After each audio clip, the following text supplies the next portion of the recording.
So hello everyone, welcome back. ये हम लोगों का थर्मोडायनेमिक का 7 नंबर लेक्चर है और यहाँ पे हम लोग डिस्कस करेंगे नीट प्रीवियस ईयर पे थर्मोडायनेमिक का रिलेटेड जो क्वेश्चन आया था।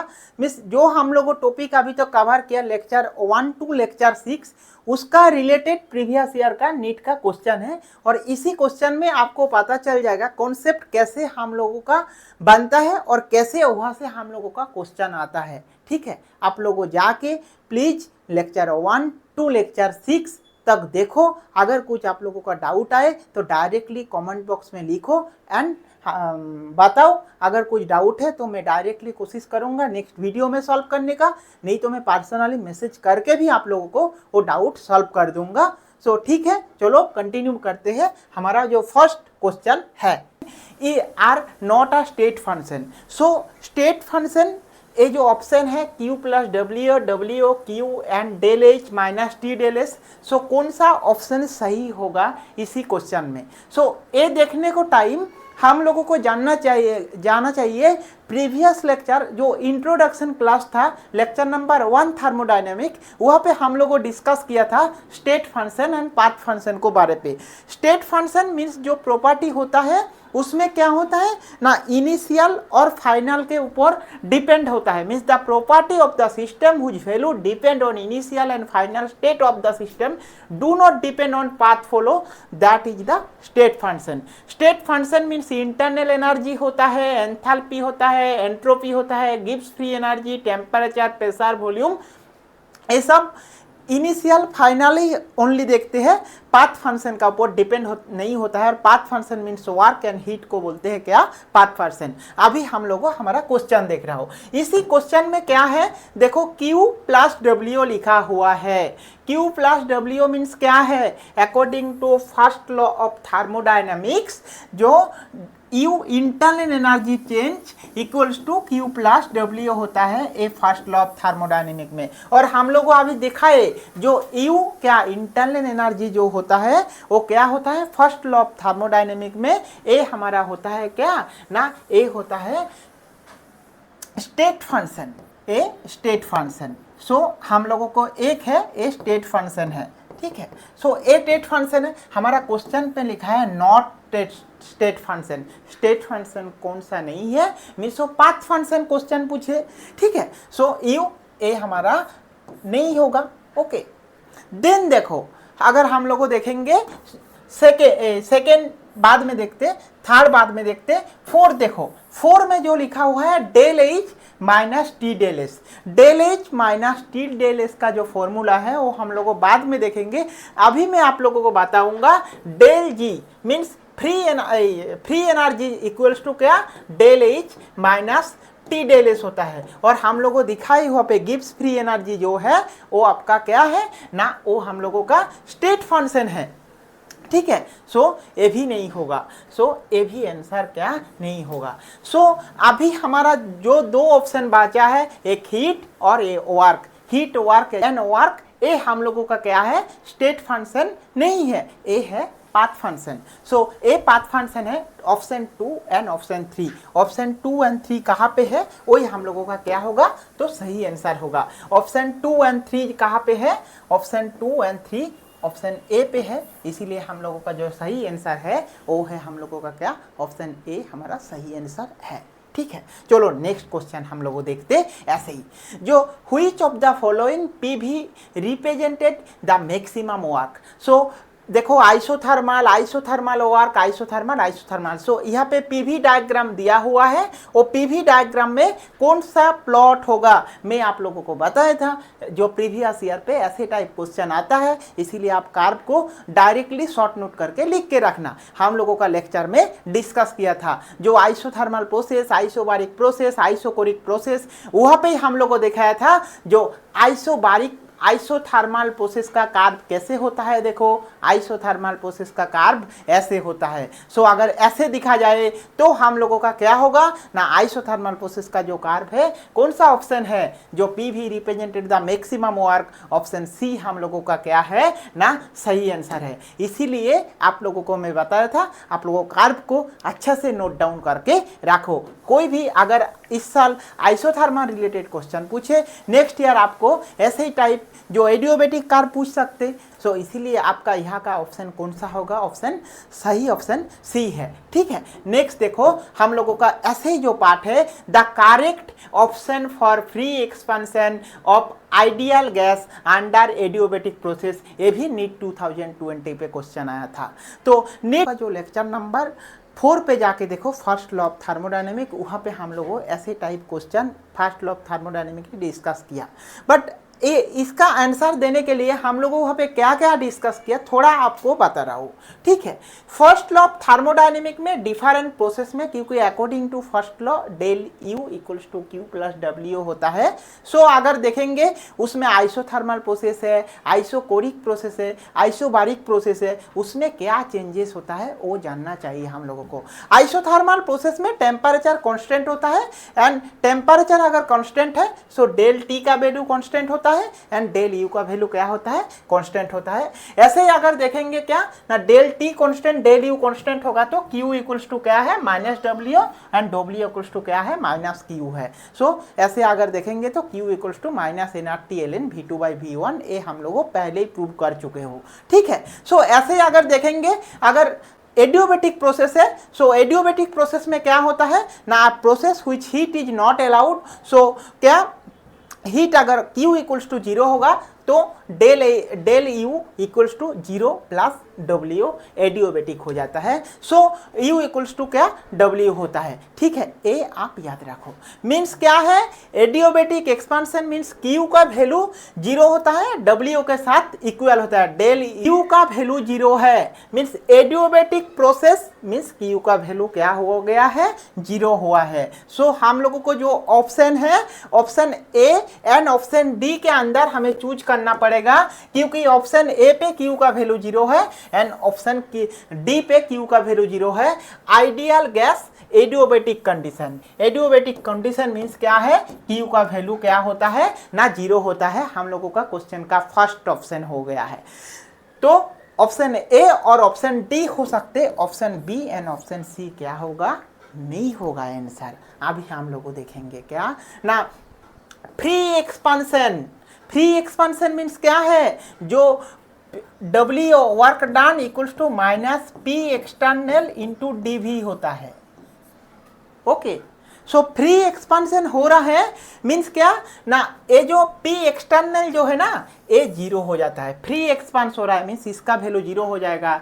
सो W का वैल्यू क्या हो जाएगा ना, W का वैल्यू 0 हो जाएगा। ठीक है, एक देखो, सो हम लोगों का W का वैल्यू 0 है, W का वैल्यू ग्रेटर देन 0 है। सो हम लोगों का ए ऑप्शन भी क्या हो गया ना, कैंसिल हो गया। तो हम लोगों का ऑप्शन कौन सा सही है ना, ऑप्शन डी सही है। और थोड़ा हम लोगों देखते हैं टी का वैल्यू 0 कैसे हो रहा है, वो हम लोगों को अभी प्रूव करना है। टी का वैल्यू प्रूव करने के लिए हम लोगों को जाना पड़ेगा कहाँ पे ना, according to first law of thermodynamic, U equals to Q plus W होता है ना। So del U equals to अगर हम लोगों लिखे, सो डी क्यू, हाँ D Q plus D W होता है, और ऐसे हम लोगों लिख सकते। सो ऐसे अगर लिखे, यहाँ पे देखो जब एडियोबेटिक कंडीशन है, Q का वैल्यू क्या है, Q equals to 0 for adiabatic condition, for adiabatic condition, बेटिक condition. So del U equals to क्या हो जाएगा, डी डब्ल्यू हो जाएगा, और D W means free expansion, यहाँ पे डब्ल्यू का वर्क है तो ऑलरेडी 0 है। सो डेल यू क्या हो जाएगा, 0 हो जाएगा। अगर del U internal energy changes अगर 0 हो गया है, टेम्परेचर का चेंजेस भी क्या हो जाता है, 0 हो जाता है। इसीलिए ए हम लोगों का जो ऑप्शन सही है वो ऑप्शन नंबर डी हम लोगों का सही आंसर है। समझ आए ना, ऐसे आपको करना है कोई भी एक क्वेश्चन का आंसर, थोड़ा सोच समझ के बाय एलिमिनेशन मेथड से आपको क्वेश्चन का आंसर देना है। ठीक है, सो नेक्स्ट देखो, ऐसे ही नेक्स्ट है हम लोगों का कौन सा है ना, नेक्स्ट जो क्वेश्चन है ये है अभी नेक्स्ट क्वेश्चन आप लोगों के पास आएगा।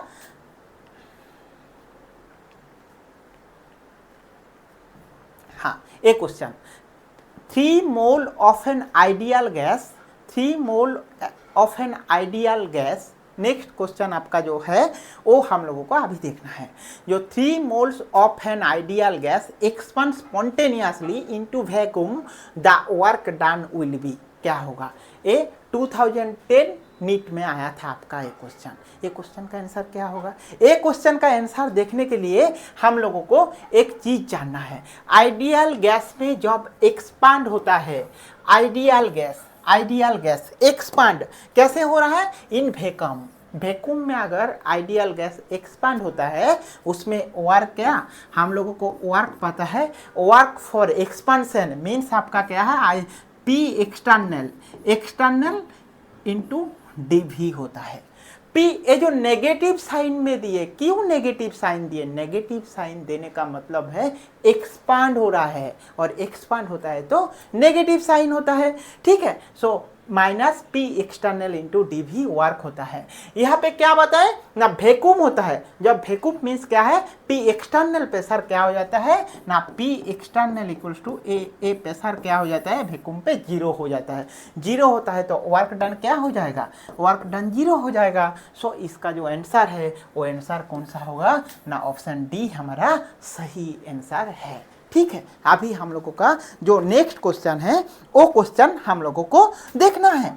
वो क्वेश्चन क्या है ना, ये देखो, the work done during the expansion of gas from a volume of 4 decimetre cube two 6 decimetre cube against constant external pressure. ये भी नीट 2004 पे आया था आपका क्वेश्चन। ये क्वेश्चन का सॉल्व कैसे होगा वो आपको बताना है। एक क्वेश्चन का अगर सॉल्व करना है तो हम लोगों को पहले जानना चाहिए जो वर्क क्या वर्क का फॉर्मूला क्या है। मैं आप लोगों को प्रीवियस क्लास में ही बताया था, आप लोगों को शॉर्ट नोट बना के रखो, ऐसे पॉइंट में आपको शॉर्ट नोट काम पे आएगा।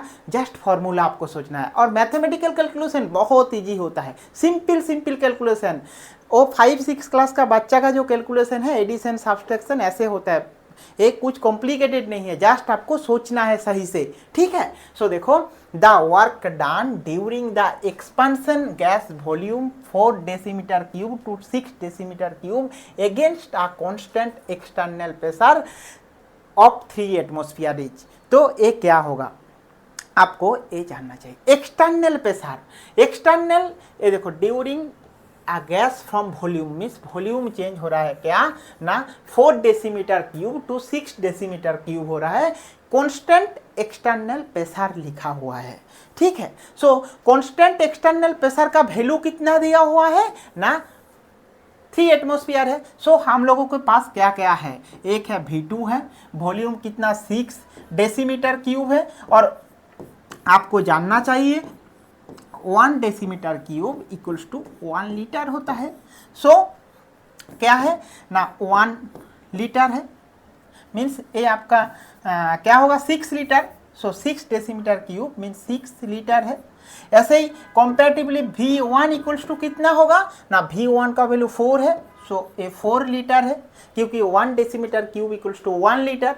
सो वॉल्यूम हो गया 4 लीटर। अभी हमारा प्रेशर किस में दिया हुआ है ना, एटमॉस्फेयर पे दिया हुआ है। सो एक्सटर्नल प्रेशर का जो वैल्यू है वो एटमॉस्फेयर मीन्स 3 एटमॉस्फेयर है, 3 एटमॉस्फेयर है। सो लीटर एटमॉस्फेयर हमारा यूनिट आएगा, और लीटर एटमॉस्फेयर को जूल पे कन्वर्ट करना है, क्योंकि जो वैल्यू है वो जूल पे है। सो हम लोग पहले लीटर एटमॉस्फेयर पे कैलकुलेशन करेंगे, उसके बाद उसको जूल पे कन्वर्ट कर लेंगे, ठीक है। अभी हम लोग वर्क डन देखेंगे। वर्क डन का जो फॉर्मूला है वो हम लोगों को क्या है वो हम लोगों को बताना है। वर्क डन का फॉर्मूला क्या है ना, W equals to P external into DV होता है ना, W equals to minus P external into DV होता है। So P external into DV होगा, so minus P external into V2 minus V1 होगा, ओके। सो P एक्सटर्नल का value क्या है ना, देखो 3 एटमॉस्फेयर है, 3 एटमॉस्फेयर माइनस 3 एटमॉस्फेयर, और V2 माइनस V1 है 6 माइनस 4 इंटू ए क्या है 6 माइनस 4 लीटर है। सो -3 इंटू -2 तो -6 लीटर एटमॉस्फेयर आपका ये आंसर है। अभी क्या है, ये लीटर एटमॉस्फेयर पे है, इसको जूल पे कन्वर्ट करना है। सो जूल में कैसे कन्वर्ट करेंगे ना, जूल हो क्या 101 जूल होता है। So 1 litre atmosphere equals to 101 joule होता है। अगर 101 जूल होगा सो इसको जूल पे अगर लिखेंगे सो 6 इंटू -6 मीन्स क्या है ना, -6 litre atmosphere equals to 606 joule हो जाएगा। सो देखो 606 और इसके साथ 101.5 ऐसे होता है, तो 606 और 608 यही आंसर है। सो आपका सही आंसर कौन सा है ना, ऑप्शन ए आपका सही आंसर है। ठीक है, अभी समझ आए आपको टोटल क्वेश्चन कैसे हम लोगों आंसर किया। एक्चुअली इसका वैल्यू आपका 101.3 होता है, तो नियर अबाउट 608 होता है, इसीलिए इसका जो वैल्यू है -608 जूल होता है। सो याद रखना 1 litre atmosphere equals to 101.3 joule. ठीक है।